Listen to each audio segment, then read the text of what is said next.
أعوذ بالله من الشيطان الرجيم. بسم الله الرحمن الرحيم. الحمد لله الذي أنزل على عبده ورسوله كتابه الحكيم وبين فيه أحكام دينه القويم وأرشد به الناس إلى صراطه المستقيم، والصلاة والسلام على سيد أنبيائه والمرسلين وإمام أصفيائه والمتقين محمد الذي فصل ما أجمل في القرآن بأحاديثه الشريف وشرح ما استصعب منه بتعليمه ودلائله الحكيمة، وأعلن أن العلماء ورثة الأنبياء في التبليغ والتوضيح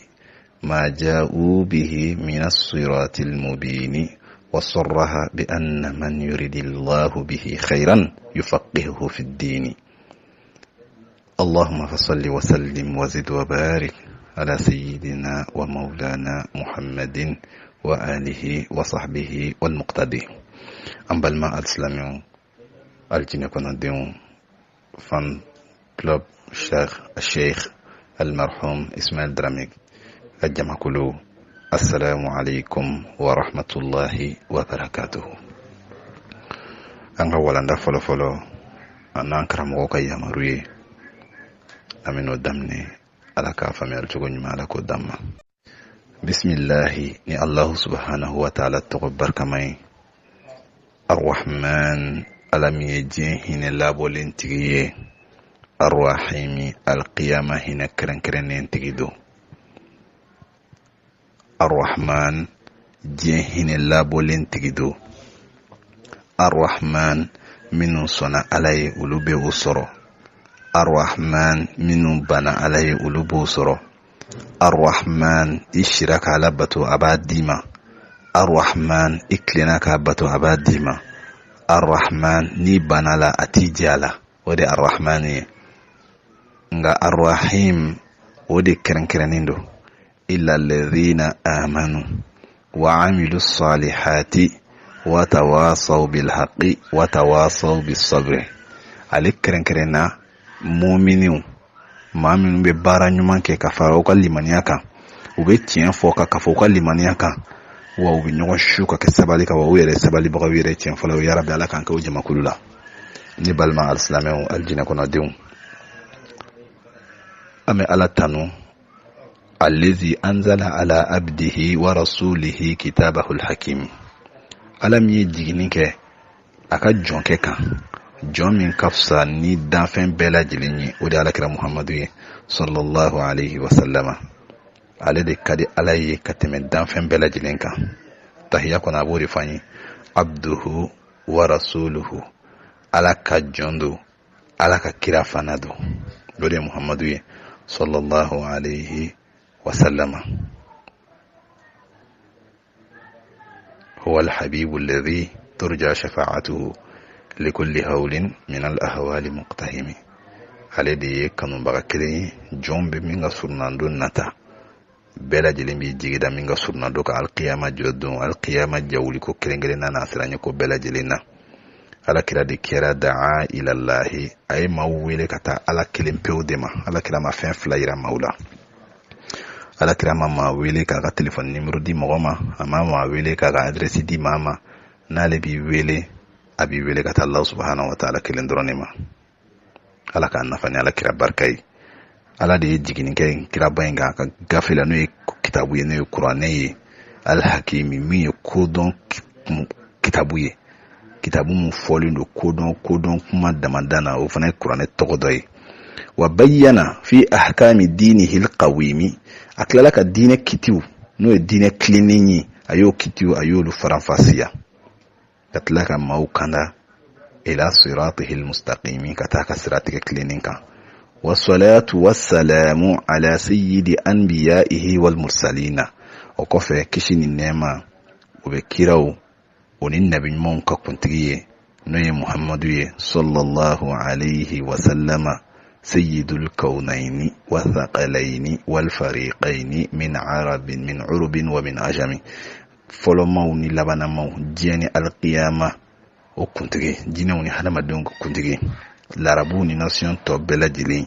o bɛɛ lajɛlen na kuntigi o de alakira Muhammadu ye sallallahu alayhi wa sallama wa imami asfiyaihi wal muttaqina ala yɛrɛ ka jɔn sugandilenw olu ka ɲɛmɔgɔ ani ala ɲɛsiranɲɛ jɔnw ka alimami o de alakira ye sallallahu alayhi wa sallama alakira min n'ale ɲɛfɔli kan ye kuranɛ ayaw la ani hadisaw la k'olu lakale anw ye wa sharaha mastasaba minhu bita'limihi ka tila ka fɛn ɲɛfɔ an ye fɛn minnu dɔɔni gɛlɛyara ni maa ma se k'u faamu alakira y'olu fana sharhu an ye kuma minnu bɛ ni ala y'u fɔ ni maa ma se ka faamuyali sɔrɔ ala ko k'an ka seli an bɛ seli cogo di alakira y'olu fɔ an ye ala ko k'a ye jaga bɔ an bɛ jaga bɔ cogo di alakira y'olu fɔ an ye ala ko k'a ye sun don an bɛ sun don cogo di min tulu'il fajri ila ghurubi shamsi bi niyyati sawmi alakira de ye nin bɛɛ lajɛlen lakali anw ye ni dalilu ye n'o ye kodɔn dalilu ye ka tila k'a fɔ an bɛɛ lajɛlen ɲɛna anna al-ulama'a warathatul anbiya'i k'a fɔ dɔnnibagaw olu de ye nabi ɲumanw tiɲɛtabaw ye o kɔrɔ hadamaden ni ala min ni ala kira bɛn tile kelen na n'a y'i ni cɛ minnu bɛn n'olu ye kira tiɲɛtabagaw ye i k'i hakili t'u la i k'u gasi sigi i k'u ka kumaw lamɛn i ka baara kɛ n'a ye parce que ala kira tɛna kuma i fɛ tuguni olu de bɛna kuma i fɛ wa n'olu bɛ kuma i fɛ kɛnɛ o kɛnɛ na i bɛ ka fɛn o fɛn kɛ i k'a bɛɛ jɔ i k'a bɛɛ jɔ i k'olu lamɛn parce que olu tɛna u yɛrɛ f'i ye a yɛrɛ yɛrɛw de ko don n'olu bɛ kuma u t'a fɔ ko ne ye n'olu bɛ kuma u t'a fɔ ko n ka telefɔni filɛ n'olu bɛ kuma u bɛ jɔn f'i ye u bɛ ala de f'i ye u bɛ ala kira de f'i ye olu bɛ kuranɛ de f'i ye ala don k'a ma kuranɛ kɔnɔ jalla sha'nuhu masa min n'a ka se kɔrɔtalen don a ko wa idha quri'a al-qur'anu a ko wagati o wagati ni kuranɛ bɛ ka kalan kuma o kuma ni kuranɛ bɛ ka kalan fastami'u lahu wa ansitu a ye kuranɛ lamɛn a k'aw dade aw kana kuma ka kuranɛ to kalanni na a y'aw dade n'o kɛra la'allakum turhamuna wala aw na kisi ala na hinɛ aw la la'allakum turhamuna wala ala na hinɛ aw la nka kuranɛ bɛ ka kalan walima karamɔgɔ bɛ wajuli la e bɛ ka kuma ala dun ye an bali ka bɔ o la jalla sha'nuhu ala k'a faamuyali ko ɲuman ala k'o d'an ala kira ko al-ulama warasatul anbiya dɔnnibagaw olu de bɛ nabi ɲumanw tiɲɛta fi tablighi diinɛ laseli la maaw ma wa tawdihi ani diinɛ faranfasiyali la ma ja'u bihi min as-siratil mubin u nana ni fɛn min ye kiraw nana ni min ye siratigɛ tilennen n'o ye silamɛya diinɛ jɛlen ye k'o ɲɛfɔ mɔgɔw ye a y'a walawala k'a ɲɛfɔ an ye tuguni k'a fɔ bi anna man k'a fɔ maa o maa yuridillahu bihi khairan ni ala ye hɛrɛ kanu n'o tigi ye ni ala ye hɛrɛ kanu ni maa o maa ye ala kira ye nin faranfasiya ka nin da kɛnɛ kan ka nin fɔ bɛɛ ni ala ye hɛrɛ kanu ni ye dɔrɔn yufaqihuhu fi diini a b'o tigi la dɔnniya diinɛ na a bɛ silamɛya diinɛ faamuyali d'o tigi ma n'o ye fiqhu dɔnni ye wa anna afdala al-ibadati al-fiqhu bato bɛɛ la min ka fisa n'a bɛɛ ye o de ye fiqhu dɔnni ka d'a kan ala ko hadisul qudusi kɔnɔ a ye n dɔn fɔlɔ ka kɔn batoli ɲɛ a ko aw bɛna ne dɔn cogo di aw bɛna ne batu cogo di ka sɔrɔ aw ma ne dɔn a ye ne dɔn n'aw ye n dɔn dɔrɔn n batoli bɛ nɔgɔya aw ma o la an bɛna walanda fɔlɔfɔlɔ min ta nin groupe sanuma in sanfɛ o ye fiqhu walanda ye ala ka walanda in faamuyali ko ɲuman ala k'o d'an ma ala k'an kanda ila ma fihi sa'adatuna fi daraini an ka kunnandiya bɛ fɛn min na ni so fila in kɔnɔ diɲɛ ni alqiyama ala k'an kanda ka tago ma wa ma bihi najatuna ana an ka kisi bɛ min na wa rahatuna ana an ka lafiya bɛ min na fil hayataini an ka ɲɛnamaya fila bɛɛ lajɛlen kɔnɔ ala k'o nɔgɔya an ye ala k'o nɔgɔya an ye ala k'o nɔgɔya an ye ala k'o nɔgɔya an ye ala kira kanu kosɔn an karamɔgɔ barika kosɔn salli ala muhammad قال الشيخ رحمه الله تعالى بعد البسملة والصلاة والسلام على النبي رحمة وآله وصحبه البررة. أمين الدو كتابكنا كتاب من تقوي كحل المسائل في شرح مختصر الأخضر بالدلائل. أول ما فين فلو من بين يجب نوبي واجبية على المكلف كلف موقع نما من كراب بالغوية مكلفو ويجوني مكلفو بين بالغو بين ما دوبي كي بالغوية ما يبتاسر كلفوته. ابن عاشر وي an malikiya ka kitabu fiko kitabu munun be ni an bo o kalan kosobe no ibn ashiri ale ba fa awwalu wajibin ala man kullifa mumakkanan min nazarin an ya'rifa Allah wa rusula bis sifati mimma alayhi يروي رابف عليها نصب الآيات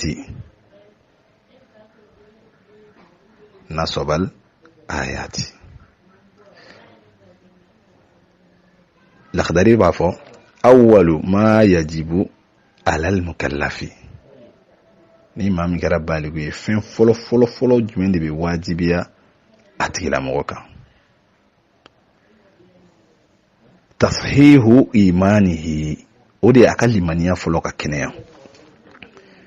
mukallafu de huwa al-balighu al-aqilu alladhi balaghathu da'watu ad-din al-islamiyyi.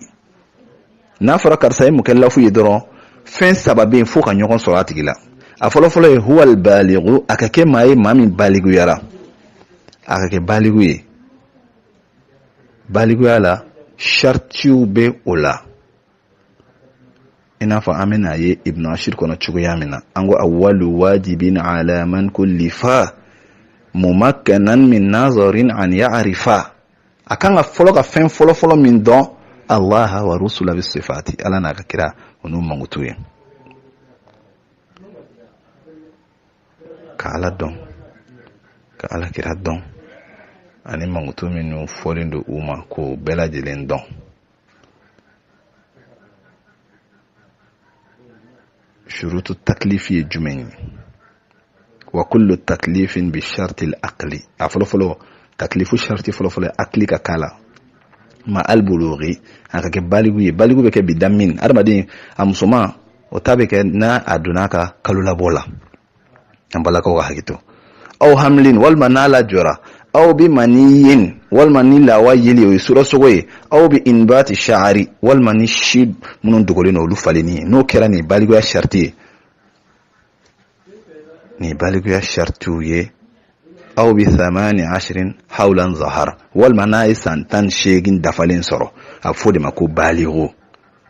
العاقل ويا شرطي فلانين عقلي كاسرو عقلي دفالينو ابا تانا بلاودون الذي أكيم غفناي بلغته دعوة الدين الإسلامي إسلامي كولي كان سيراما أو نسلامي كولي كان سيريما نين سبات دفاري لدرون إكرا كليفوي إكرا مكلفوي بيجي بتالينو ينوفي إبه فيون فين كي يكتب أبي سبب إبه فيون فين فو إبه فيون فين فو سيسا إكوان كرا إكا سبني إكا فوتاني إكا كتاب بلا جلي أبلا جلي جاتي من نريندو a bɛɛ lajɛlen jateminɛlen don. i farala mɔgɔw ka arabi kanto mɔgɔ minnu ma yalfizu min qawlin o tɛ foyi den kelen fu da la illa ladayhi raqibun atidun fo kɔlɔsili mɛlɛkɛ min m'u nɔfɛ sanga ni wagati o k'o sɛbɛn. n'a kɛra ɲuman ye baraji 10 ɲuman kelen o kelen baraji 10 a bɛ multiplier baraji 70 ka taa 700 ka taa 70 ka taa 70 fo ka taa se jate la min ye ala diya. n'a kɛra juguman ye jurumu kelen tɛ dɛ jurumu kelen a ka faamu. parce que kuma dɔ la n'i ko jurumu kelen dɔ bolo ko 1 de don, n'i ko baraji 10 dɔ bolo ko 10 don, o ye e ka note ye min bɛ d'i ma classe kɔnɔ nin t'o ye. laysa kamithlihi shay'un fil ardi wala fis samai. N'ale bi sara misali ala hadisa do nana ala kira bala kala ankara mɔgɔ b'a fɔ n kɛrɛnkɛrɛnnen ala Sheikh Ismail Drame ala ka hinala an ɲini taale ka kuma kɔnɔ ala ka saya kama lafiya ye. Ninnu de ye anw ɲɛ ɲɛnajɛbaga ye. Anw kelen ka ninnu minɛ anw tɛ tugu maa si kɔ. I ka dɔnni tɛ se ka anw complexe an kelen ka Ismail Drame ninnu ye. Thierno Musa Diallo ninnu n'u ka denbayaw dɔnni kɔfɛ anw fɛ. E ka dɔnni ayi o tɛ anw complexe. Ismail Drame n'a den maa ninnu dɔnni anw kɔfɛ anw kelen ka ninnu dɔn an tɛ ninnu bila ka tugu maa si. Ka taa tile fila kɛ arabu jamana la ka kitabu jɛman dɔw kala ka na k'i b'anw bɔ nin da la an tɛ bɔ nin da la ayi foyi t'anw bɔ ninnu kɔ. Wallahi inna hadha al-ilmu dinun fanzuru amman ta'khuduna dinakum. Diinɛ in ye kalanni yɛrɛ de diinɛ ye. I kan ka minɛ jɔn bolo f'i k'o tigi dɔn. Diinɛ tɛ minɛ bɛɛ bolo. Diinɛ tɛ minɛ bɛɛ bolo fo mɔgɔw ka nin dɔn. N'i ye nin dɔn dɔrɔn i bɛ lafiya silamɛya kɔnɔ mais n'i ma nin dɔn e bɛ audio bɛɛ lamɛn i bɛ karamɔgɔ bɛɛ lamɛn i ka fili tɛ ban. I ka fili tɛ ban f'i ka tugu sira kelen de kɔ f'i ka mazahabu kelen de ta i k'o ɲɛɲini k'o dɔn. An bɛ ka kuma mazahabu min kan nin ye Imam Maliki ka mazahabu de ye. Min lamɔna Madina min ye kalan kɛ Madina ala kira ka misiri kɔnɔ an bɛna kuma o de ka mazahabu kan ala k'a faamuyali ko ɲuman d'an ma. Ko fɛn fɔlɔfɔlɔ min bɛ wajibiya i kan tashihu imanihi o de ye ka limaniya yɛrɛ ko kɛnɛya fɔlɔ. O la sisan an bɛna ɲininkali kɛ ma huwa al-iman mun de ye limaniya ye. Huwa tasdiqu o de ye ka tiɲɛtigɛli kɛ bima ja'ana bihi. Jamina dɔnnibagaw valeur dɔ yan sisan parce que a ko k'i ka fɛn tiɲɛtigiya nali kɛra ni min ye nabiyuna Muhammadun sallallahu alaihi wasallam min indillahi ta'ala. Ala kira nana ni fɛn min ye ka bɔ ala yɔrɔ k'i k'o tiɲɛtigiya e b'o dɔn cogo di ko ala kira de nana ni ye. Dɔnnibagaw de bɛ o f'i ye dɔnnibaga yɛrɛ yɛrɛw. Dɔnnibaga minnu bɛ yen nɔ u ma ala ka dɔnni falen fɛn foyi den kelen na. Dɔnnibagaw jumɛnw de don rijalun cɛw de don. Cɛ jumɛnw cɛ bɛɛ tɛ cɛ bɛɛ tɛ cɛ bɛɛ tɛ ala k'an fara cɛw kan. ala ye cɛ ninnu fɔ kuranɛ kɔnɔ jalla sha'nuhu minal mu'minina rijalun sadaqu ma ahadu allaha alayhi faminhum man qada nahbahu wa minhum man yantazir wa ma baddalu tabdila. ala nin fɔ an ye suratul ahzab kɔnɔ aya 27. wallahi ma ala ka foyi falen diinɛ bɛ minɛ kiraw de b'a fɔ nka dɔnnibagaw de y'a lase ma. o la dɔnnibaga de ye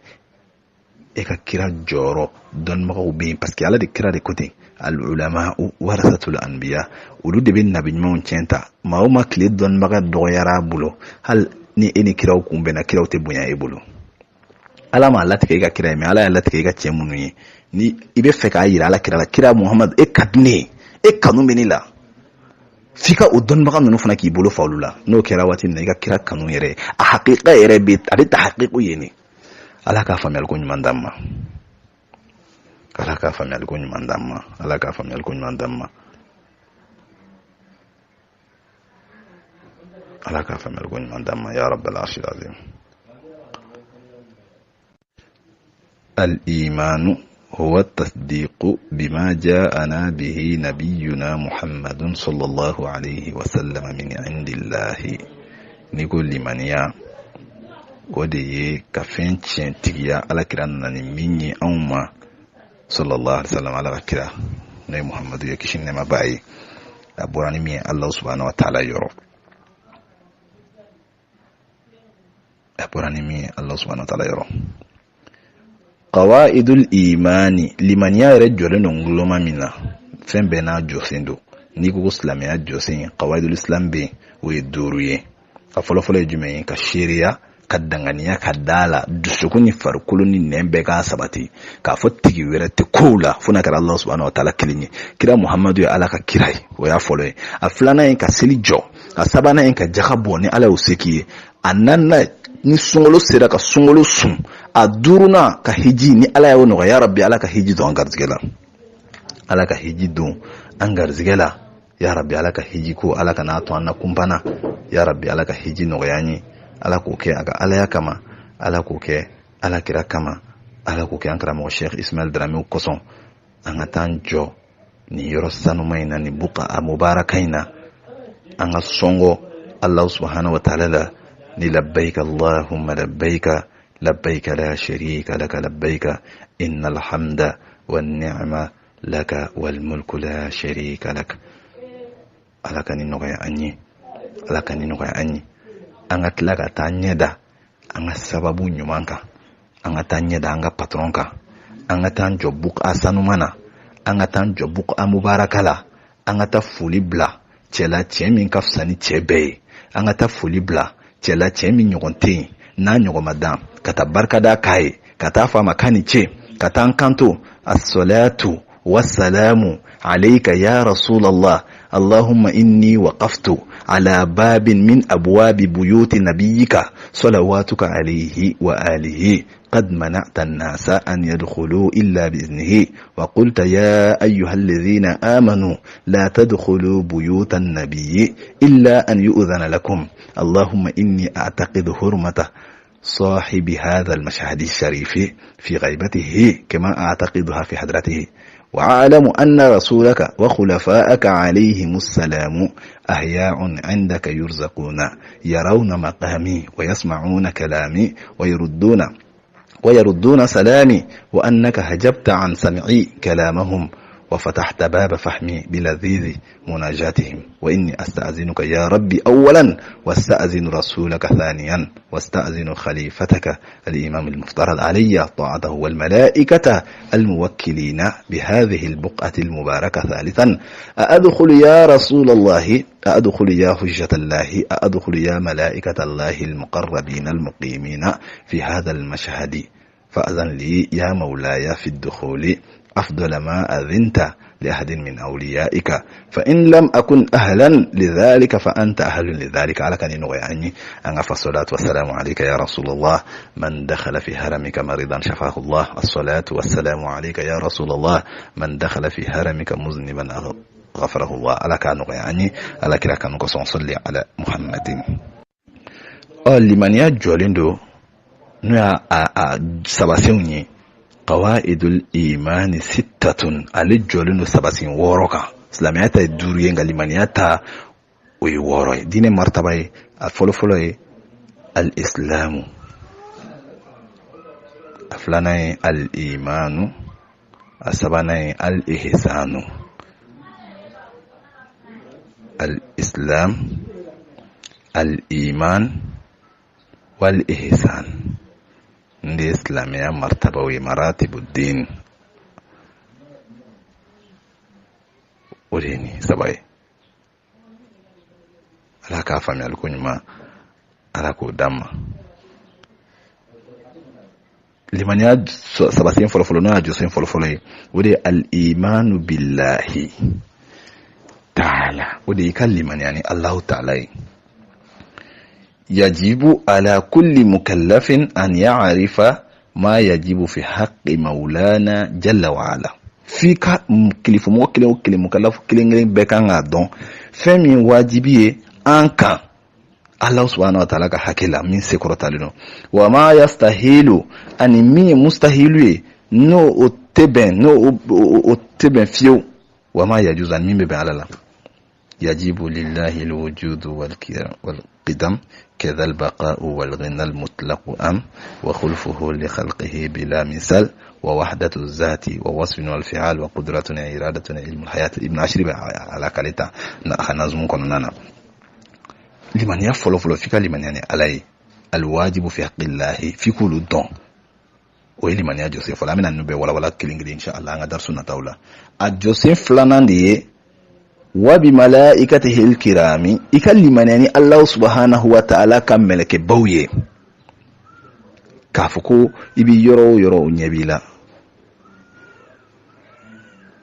يبي يرو بكلامه يبي فانفا ونيبيلا كراما كاتبين يعلمون ما تفعلون ملك بودو ibe fɛn fɛn kɛ u b'a bɛɛ lajɛlen dɔn kalimani o mɛlɛkɛ ninnu kalimani jibril kalimani mikaila kalimani israfila kalimani azraila kalimani munkir kalimani nakir kalimani bashir mubashirun mɛlɛkɛ minnu fɔra minnu bɛ larusi la, minnu bɛ sankolo fɔlɔ, filanan, minnu bɛ Beitul Ma'mur la, minnu bɛ hadamaden yɛrɛ ka harakaw bɛɛ lajɛlen nɔfɛ, k'a dɔn nin bɛɛ ye Ala ka mɛlɛkɛw ye. Wa bi kutubihi, ka tila ka limaniya ni Alahu Taala ka gafew ye al-muqaddasa, n'o ye gafe sanumanw ye, sana kitabu Tawrata ni Injila ni Zabur ni al-Qur'an al-Karim, sufi Musa wa Ibrahim, ka limaniya ni bɛɛ ye. A naaninan ye wa rusulihi al-ma'sumina, ka limaniya ni Ala ka kiraw ye minnu ye kira sanumanw ye, u tɛ jurumu kɛ fiyewu. Kira ninnu si a bɛɛ ka sanu ka bɔ jurumu na, a bɛɛ lajɛlen ka sanu ka bɔ jurumu kɛli la, si tɛ jurumu kɛ, kira bɛɛ. A y'o fɔ Yusuf ma, innahu min ibadina al-mukhlasina. Walla shaytan ko illa ibadaka minhumul mukhlasina. Ja amina fam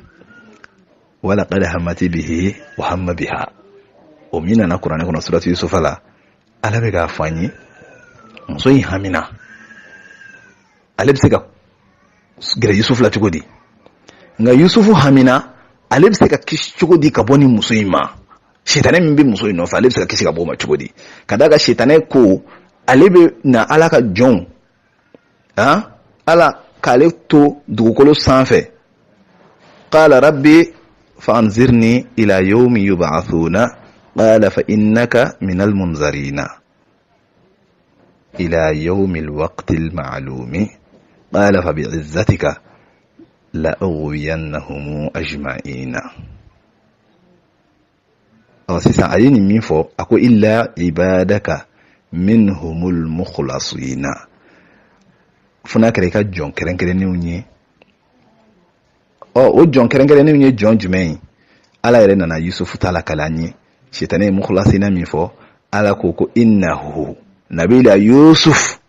min ibadina al-mukhlasina o be an ka jon khalasiyalew na ja shaytan ma se ka gɛrɛ Yusuf yɛrɛ la kuma tɛ ka ba hakili minɛ ni mɔgɔ min ka tafsir ka ma se sa auteur la o tigi be avocat be ala ka kiraw tuhuma.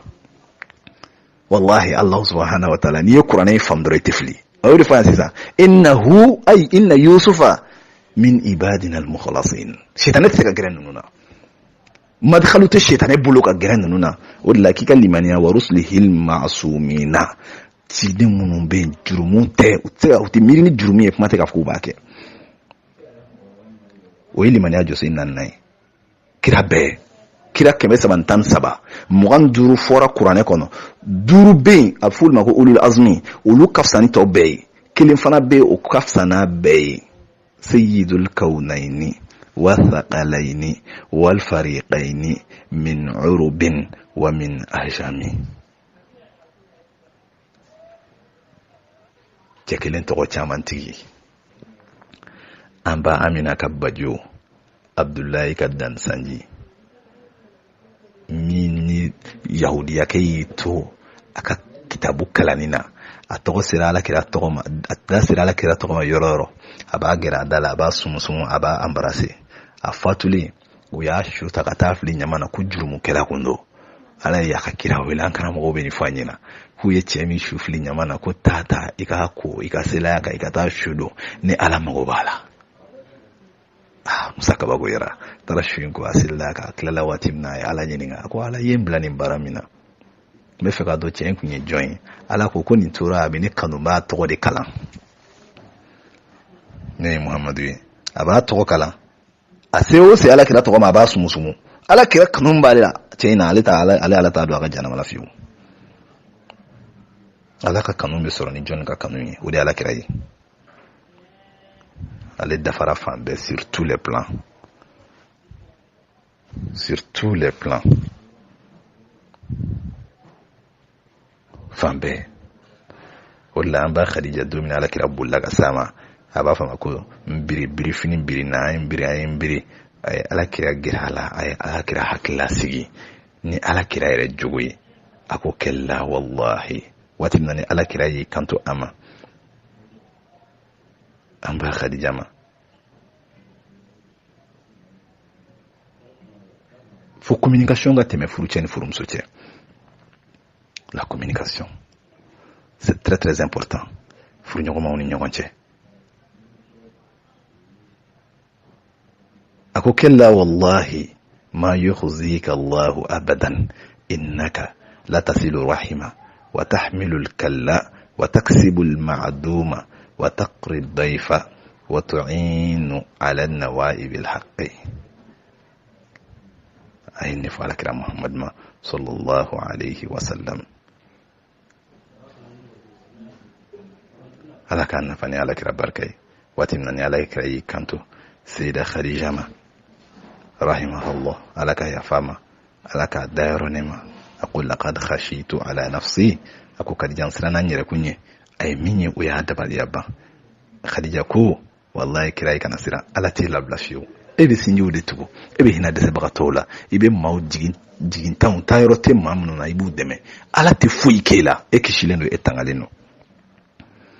o kira indi kafsani kira bela jilenye Muhammadun ashraful a'rabi wal ajami ay bebati Muhammadun safwatul bari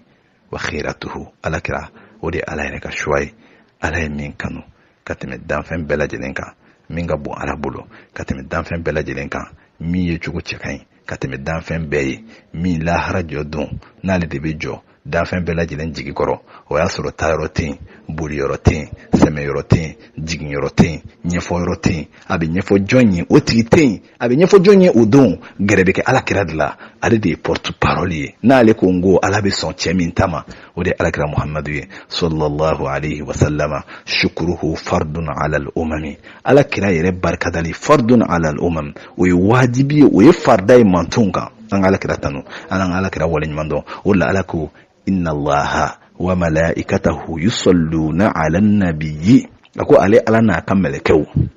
ولو صلى الله عليه محمد صلى الله عليه وسلم يا أيها الذين آمنوا يا أو مؤمنون جبت لك صلاة على كلا كانغوي والله نيجا كلا كانوا ما سنيفو دوما سورة الفاتحة يرد فولي داتي سوري بولو يا أيها الذين آمنوا صلوا على وكاي سلك أي نمك وسلموا أخو بدما أخو صاي ودي وسلموا أخو بدلا كلا ما أخو صاي على كان نفنا على كلا بركاي لمن أجسن درونا ودي واليوم الآخر إيكا لمن أنا القيامة أجسن ورنا وبالقدر خيره وشره كلمن أن لا تجي أحرمنا كنما على كحير لا تجاني تركم من بعض لا تجون على كافل حير كل هذبي على كوك على كلا كما صلى على محمد ولا أنتنا داسوين أبي جويا ولا نجينا نعلى الدنيا ريرانا تنور إن شاء الله ametemeni wala ndai to yambitane doni mkosa nafaka seka surala kaseka famu ama fa akhiru dawana an alhamdulillahi rabbil alamin wassalamu alaykum wa rahmatullahi wa barakatuh alaka dun reirana.